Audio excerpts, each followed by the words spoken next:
रक्षाबंधन भाऊ आणि बहिणीतला महत्त्वाचा सण म्हणून रक्षाबंधनकडे बघितलं जातं। केंद्रीय क्रीडा राज्यमंत्री रक्षाताई खडसे या आपल्या माहेरी आलेल्या आहेत आणि आपल्या भाऊसोबत त्यांनी रक्षाबंधन साजरा केलं। संपूर्ण त्यांचा परिवार या ठिकाणी आहे। ताई स्वतः आहेत या ठिकाणी, त्यांचे भाऊ आहेत, त्यांचे आई वडील, संपूर्ण परिवार जो आहे तो आनंदात आज रक्षाबंधन साजरा करत आहे। ताई, आपण माहेरी आलात, एकीकडे आपण देशभरात आपण व्यस्त असतात, तर दुसरीकडे आपण वेळात वेळ काढून रक्षाबंधनासाठी आल्या। कारण की एक वर्षातनं एक दिवस जो असतो तो रक्षाबंधनचा खूप महत्त्वाचा असतो असं मला वाटतं। कारण की शेवटी रक्षणाची जबाबदारी भावाकडे दिलेली असते।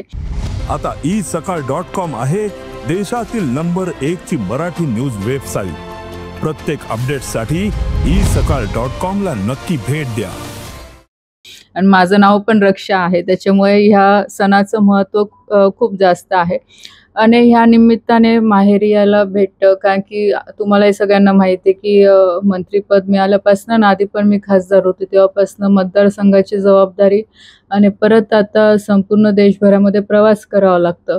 पण माहेरी यायचा आनंद हा खूप वेगळा असतो आणि त्यासाठी निमित्त लागत असतं आणि रक्षाबंधनचं पण निमित्त आहे की त्यासाठी यायचं असलं की कोणी काही टोकटाक पण नाही करत आणि कामाचं पण लोड असलं तरी पण जाऊ देतात, सगळे परमिशन देतात। आणि म्हणून मी आज म्हणजे काल मी इथे रक्षाबंधनसाठी आली। आता रक्षाबंधनचा कार्यक्रम इथे झालेला आहे आणि अतिशय आनंद वाटतो की चला की ह्या सगळ्या धावपळीच्या जीवनामध्ये कुठेतरी लहानपणीच्या आठवणी पण असतात। कारण की मी कालपासून आलेली, तर आम्ही सगळेजण बसलोय आणि मला खूप लोकांचे फोन आले की ताई तुम्ही आले तर आम्ही भेटायला येऊ का? म्हटलं एक दिवस मला माझ्या परिवारासोबत द्या, कारण की नेहमी लोकांमध्ये मी असते, पण काही आठवणी ज्या असतात त्या आपल्या परिवारासोबतच त्या म्हणजे आपण आठवण करून खूप चांगलं वाटतं। आणि जसं की आता मी लहानपणीच्या सगळ्या आठवणी असतात की मी इथे आल्यानंतर बाहेर फिरते, शेतात जाते, सगळ्यांबद्दल विचारते कोण कुठे आहे, कसं आहे, तर तो एक वेगळा आनंद असतो। बालपणीच्या आठवणी ताज्या होतात। हो, नक्कीच। त्यांचे भाऊ देखील आपल्यासोबत आहेत, प्रियांक पटेल आहेत। काय सांगाल, आज बहिणी देशाचं नेतृत्व करतायत, केंद्रात मंत्री आहेत आणि एक बहीण म्हणून आपण कसं त्यांच्याकडे बघतो, काय तुमच्याकडे त्यांचे काय अपेक्षा असणार? ॲक्च्युली तिच्या नावातच रक्षा आहे, त्याच्यामुळे रक्षाबंधन हा सण आमच्यासाठी खूप म्हणजे मोठा आहे आणि नक्कीच आम्हाला खूप गर्व आहे का आज माझी बहीण एवढ्या मोठ्या पदावर आहे। आणि जरी ती घरात सगळ्यात लहान असली तरी म्हणजे वयाने लहान आहे, पण असं म्हणजे जबाबदारीने फार मोठी येते आमच्यासाठी। बस बाकी रक्षाबंधन साजरा केला। त्यांच्या आई देखील आपल्यासोबत आहेत। आई, एक आई म्हणून काय भावना आहे आपल्या नेमक्या? काय काय सांगाल? मग मुलगी माहेरी आली एवढीच खुशी आमच्यासाठी।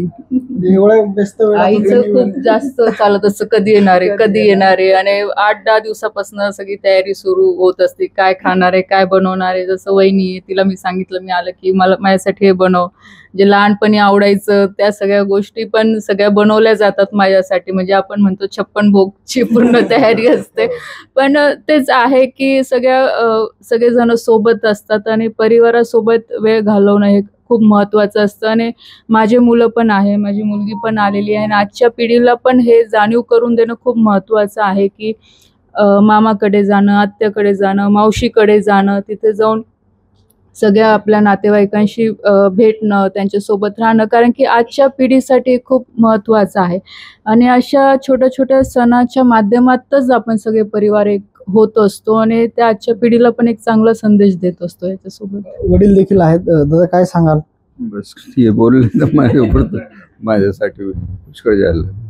तर नक्कीच रक्षाताई खडसे यांनी नुकताच रक्षाबंधन साजरा केलेला आहे, त्यांच्या वहिनी देखील आपल्यासोबत आहेत। काय सांगाल, रक्षाबंधन साजरा केला आहे तुमच्या? ज्याप्रमाणे ताईंच्या नावातच रक्षा आहे, रक्षाबंधन हा एक सण आहे, पण ते जेव्हा येतात ते आमच्यासाठी मोठा सणच असतो, कारण ते वर्षभरात फक्त एकदाच येतात आणि त्याही रक्षाबंधनला येतात। म्हणून खरंच खूप आमच्यासाठी हा सण खूप स्पेशल असतो। जास्त वाट बघावा. हो, जबाबदाऱ्या तेवढ्या म्हणून गर्वाची गोष्ट आहे आणि एक अभिमान वाटतो आणि खूप खूप छान वाटतं की आमच्या घरातले सगळ्यात लहान वयाने जरी असले तरी इतक्या मोठ्या पदावर आहेत त्या। खूप छान वाटतं, खूप अभिमान वाटतो। तर नक्कीच नंदुरबार जिल्ह्यातील खेड या ठिकाणी रक्षाताईंचं माहेर आहे आणि त्यानंतर त्यांनी आज संपूर्ण कुटुंबासह आपल्या भावाला राखी बांधत आजचा सण जो आहे तो साजरा केला आहे. सागर निकवाडे, साम टीव्ही न्यूज, नंदुरबार. देश विदेशातील प्रत्येक घडामोडींचे लाईव्ह अपडेट मिळवण्यासाठी आता साम टीव्हीच्या सर्व सोशल मीडिया प्लॅटफॉर्मला लाईक, फॉलो आणि सबस्क्राईब करा. तसंच सर्व नोटिफिकेशनसाठी बेल आयकॉन प्रेस करायला विसरू नका.